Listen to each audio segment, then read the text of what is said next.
Well, hello, everybody. This is Julie Gardner with Rise Up Wealth. I am so excited to introduce you to one of my good friends and mastermind buddies, Shannon Shriver, and the crowd goes wild. So he is an estate planning specialist at Legacy Assurance Plan. And hopefully, if we do things right in our life and we invest well, we save, we have a pretty little nest egg or even a large nest egg as we age, what are we going to do when we pass away? Who's getting the egg? How long is it going to take for them to get it? Well, Shannon knows what's happening. He has such a wealth of experience, no pun intended, and passion to empower families through purposeful estate planning. And he is a leading strategist with Legacy Assurance Plan. He helps individuals navigate the complexities of legacy preservation by aligning financial, legal, and long-term care strategies with each client's unique goals. Shannon's not your typical estate planning pro. He's got 25 years in the financial services industry. That's impressive. So he's seen all kinds of angles and styles and whatnot. So he can take your complex topics and make it really simple for down to earth people like us. So let's dive in. Shannon, welcome. Thank you, Julie. I'm glad to be here. So I know your passion is cycling. Did you go on a cycling outing today, going bike riding? I took the day off just to be sure I had some energy left for you on the podcast. And how many miles did you ride this weekend? About 60. What? I don't even like to drive 60 miles, but and it's better on two wheels. I won't ask you to show your legs on the screen and show us your muscles either, but impressive. Good job. So Shannon, estate planning. And I've had people pass away in my life. I've had people go through probate. I've had people talk about wills and whatnot. So, but I don't know. I'd say squat. I know squat. I might not know sit about all the, that sounds kind of funny. I did say SIT. That's funny. I did say, I don't know, sit from squat to sit. I don't know everything about estate planning. So let's get started. But first, let's celebrate those people that have any kind of savings right now. If you've even got $1,000, give yourself some props. Now let's talk about what to do with it. So how do we protect it? So tell us a little bit about estate planning. And if you want to throw in there too, how Legacy Assurance started, tell us all about it. Okay. Everyone that hears about terms of wills and estate planning and probate and such, they think, well, why in the world do we have to go through this? Our country was set upon founders that back in their prior country, this was the estate plan where they came from. The king would give a young married man some land. He would then pay for that land back to the king and pay off that land. Then he'd also grow things on that land to pay taxes to the king. When that man died, because the value or the lack of value for women and children in that economic system, the king would take all the land back and start over with a new married couple. We come to the United States and we say, hey, we want our own things that we have earned to be able to pass to the family. So hence the estate planning process. And basically it is where that if you have assets, whether that be property, whether that be vehicles, whether that be monies, we want to pass that on to our heirs. And people say, well, I don't have much. I don't need anything for my estate plan. Well, I'll tell you up front, the state I live in Alabama, they already have a will for me. It is absolutely against what I want to happen, and they don't care whether my wishes or wants are known. So it's called the intestate of the state of Alabama, and all 50 states have it. What is it? How do you spell that? Intestate. INSTATE. Okay. So if people wanted to look that up, they could just look it up and go, what's in state from my state? Yeah. Look up, Kentucky intestate laws, and they'll have them for you. Most of them are about the same. They're archaic. They're based upon families not going through divorce, not getting remarried with mixed families, not getting dealing with our modern economics and our modern society on how things are going. So to trump that, you have to have a will. A will supersedes the intestate laws. The shocking fact is that only 70% of the people in the United States do not even have their personal will, which means they are at the mercy. What? I thought you were going to say 70% have it. You're saying 70% don't even have it? That's terrible. And will be subject to whatever the state desires it to be. Well, you want a will, and the will provide that information. The key is in estate planning is knowing what you want to do and getting it set up. You mentioned our company started over 40 years ago. Our founder's father, a very successful businessman decades ago, was successful. He knew he needed to go to the attorney and get all this taken care of. He got a will, he got a trust, he got financial power of attorneys, medical, a living will, all of it. And paid at that time quite a bit of money, $5,000. But the attorney never told them to put your property inside the trust, title your deed to the trust. His father had all these legal documents and died and went through probate and spent another $10,000. Oh, his son, our founder, says there's got to be a better way. Hence the creation of Legacy Assurance Plan.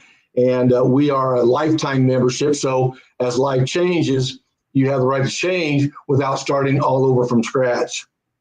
Wait, you said lifetime membership. So it's like a club and a membership. Yeah. And then is it a one-time membership fee? Is it a monthly fee? It's a one-time lifetime membership.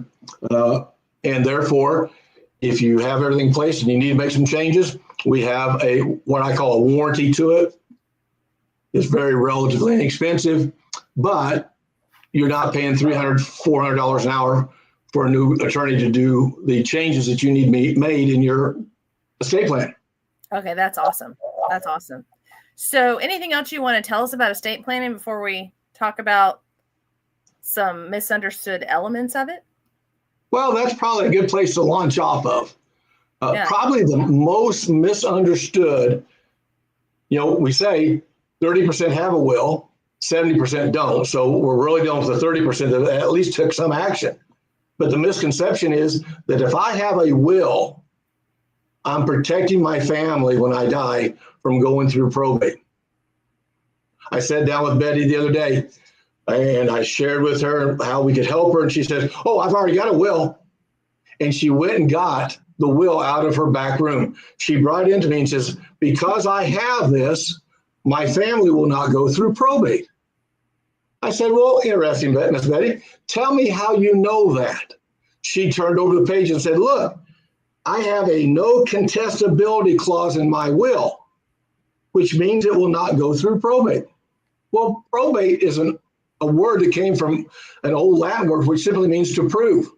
If you have a will, you're better than those 70%, but you're guaranteed to go through probate because the first thing the judge is going to prove is that will notarized? Is it signed properly? Has it been covered? And is it the most recent? It hasn't been superseded by a future will for them. She says, no. So just to interrupt. So probate is basically just them validating, verifying everything, correct? And a judge does that. And if anybody has noticed that Jim Bob that robbed the liquor store down the street, he might get arrested, but he doesn't go to trial for like 2 years. So, oh my goodness. So, okay. So even if your Uncle Eddie died last week or last month, that could take a lot. How long does that typically take for a judge to even get his file to come through? So how long does probate take? And what happens? Like, what are the consequences of having to go through probate? Usually someone's passed away, the family will, because they have not planned correctly, will have to put their will through probate. And therefore the judge will look at the land, the property, the house, the vehicles, all that, and come up with an estate value. From that point on, the average time for the probate court to happen is a year and a half, 18 months. Oh, that's so, and that means your assets are tied up. You can't Absolutely. pay off Uncle Eddie's funeral with Uncle Eddie's assets. So someone's having to foot the bill or put it on a charge card. Hello, that's a whole nother podcast episode. So it's 18 months till we get full access to the assets. But then also, let's say Uncle Eddie had $50,000. How much do you think it would cost to even process through probate? Because it costs somebody something. That judge isn't working for free. Well, if they, let's say they had $50,000. By the way, every state's a little bit different. The threshold in Alabama is $36,000. If you have less than $36,000 of assets, or net worth, as we call it, while we're living, you don't have to go through probate. But if you've got a house paid for, a couple of vehicles, an IRA, some life insurance, jewelry, diamonds, gold, that can add up very quickly. But the 18 months is there. And as I said, Miss Betty thought that she'd gotten a will so her kids would not have to go through probate. By the way, just for a sidebar, the contestability clause in a will simply says if you're a beneficiary of that will and you contest during probate court that you're not getting enough, you're automatically removed as a beneficiary from the will and you get nothing. So yes, it keeps down maybe some of the complaining, but it doesn't provide the protection of avoiding probate. That is, that'll teach you not to complain and argue, right? Yes. All right. So probate, though, how much do you think that would? Do you get to save people money? But like I said, there's a cost. So when it goes through probate, it takes money out of your inheritance, right? Correct. In a general probate court, the judge will validate whether there's a will. They'll pay for an attorney to do that. But instead of the judge paying the attorney with his money, he's paying it with the estate or the value that was left there. He'll go and check the deed, have an attorney check the deed, make sure there's not a lien against the house, that it's truly owned by that individual, pay the attorney, reducing the estate. And that just goes on until everything's been proven. The average cost of probate in the United States is 3 to 8% of the estate value. And you'll say, oh, 3 to 8% is not much. But if you have $1 million estate, you're looking at 30 to 80,000 off the top of what you want your family to have going to judges and attorneys versus to your family and your loved ones. Well, I'm greedy. I don't want to give it up. So what's the alternative? What would you recommend? Oh, we might be going into too deep on this. Hey, if y'all want to know the answer, y'all going to have to go ask Shannon because I can't be telling you all the story, right? So if y'all want to know more about that, you have to reach out to Shannon. But let's move on because probate's interesting. Y'all might want to skip that. All right, let's skip ahead. What about power of attorney? Because that's involved with having your estate planning and a living will. Because, hello, I drive on the interstate. Stuff happens. I might be sick and in the hospital. And so my husband, I might have just had an argument with my husband the day before or right before I got in the car wreck. He might want to pull the plug. Yeah. But how does that work? He doesn't. Well, there's 3 people that have gotten a will. The other 3 things that most attorneys tell them is they need a power of attorney financially, a power of attorney medically, and then the living will, or also called a medical directive. So here's the situation. I'm in a car wreck. We won't put you in the car wreck. I'll be in the car wreck. I cannot, I'm in a coma. If I were paying all the bills in our household, no one is authorized to pay them. Therefore, the house will go through foreclosure and all the bills will be turned off. A power of attorney would be where my wife I have designated her as the financial power of attorney to be able to do as much with my money or our money as I was able to when I was not in the coma. That's the financial. Then the medical side is when, hey, the doctor suggests we need to do this, and my children say no, and my wife says yes, and it's a big family quarrel. The power of attorney, medical power of attorney, designates the person that has the right to make those decisions for me because I can't make them for myself currently at that time. Then the living will is dealing with, hey, what are you doing And how far do you want to go down the medical funnel taking care of your health? Many times when you go into a hospital for even minor surgery, they'll provide a quick one-page medical directive or living will saying, if you have a problem, do you want to stay on the feeding tube? If you're only staying alive because of machine, do you want to continue that with hopes the doctor will find an answer for that? Real short story, but my wife and I had recently got married and her mother passed away, had an aneurysm in her head, went straight up there, exploded. She was in UAB for a number of months. Well, my sister was not the power of attorney. Her two brothers were not power of attorney. Her husband was not power of attorney. No one was. So who has the right to make that decision? Who has the right to go? Technically, from a legal point of view, the children had no rights. Oh, by the way, her husband was not their father. So it was even more sticky. Yeah, sticky would be a nice word to use. And it almost came down to where all of them had to give up. Hey, mom's not going to be here any longer. And her husband was the one that said, all right, I'm ready to let her go. The weird side story, she was an organ donor. She wanted to be good on the medical side for that. She grew up as a nurse, but because it took so long for everyone to agree on it, her organs were not even usable as a donation after her passing. That's a bummer. Yeah. So, by the way, do you have wheels turning yet? Like, oh, I don't have it all together. I might need to get it together.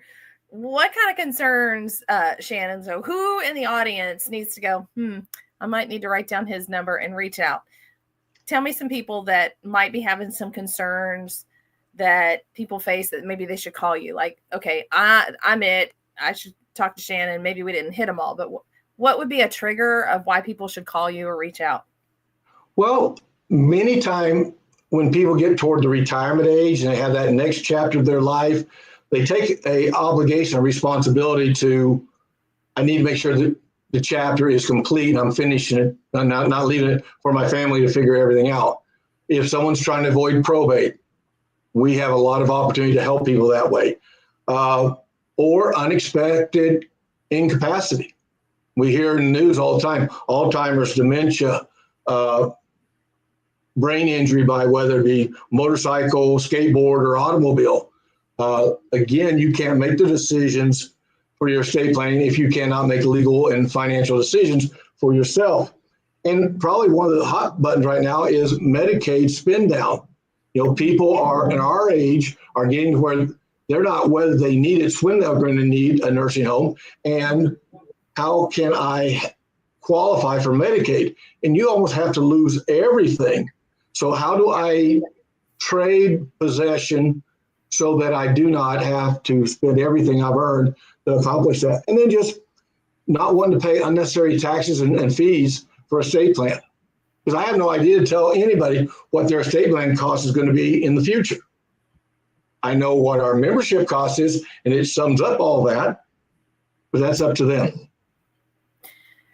It's so fascinating because I didn't know about all the estate planning. I knew it would be important, but I was young. It didn't matter. But my dad had dementia and my mom had to take care of him. And, we're hoping and praying all worked out. But at the end of the day, it's nice to know you're not being a burden, and it saves the beneficiaries money too. So I think this is interesting. Apparently I've got an X above fine. Sorry, folks. They got extra designs on here. But if you want to know if you should have a trust or a will, scan this. This goes to Shannon, and that'll reach out to him. Shannon, will you get notified and then you'll reach out to them? How will that code work? Actually, the QR code they give me their name and their phone number and their email. Then I will email them the pamphlet our company offers, understanding the wills and trusts better to know what's best for their situation. Probably another misconception is everybody's estate plan needs to be just like everybody else's. No, it doesn't. It's like trying to put all women in a size 6 shoe with heels. It doesn't work. Do it. I got to work for me. My feet are bigger than that. That's awesome. Well, gang, I hope that you have learned a lot. If you get lost or you still want his number and you don't want to do the QR code, email me and let me know. But this is about your wealth, your generation, your legacy, and let us serve you. If you have questions, if you want to learn more and ask more questions, or you're like, hey, you haven't covered my topic yet, then just email me and let me know what topic you want. On our next episode, we're going to talk about how to buy your first house. Even though interest rates are high, don't worry. We're going to teach you how to get your first house. So pass this along. Shannon, thank you so much. You're the best. And y'all, I love Shannon. He is an educator more than he is, let me put you in a headlock and sell you something. So he will educate you and he will not wear you out if it's not for you. And it's okay to say no thanks, but go get the education and find out what you don't know. All right, guys, have a great day.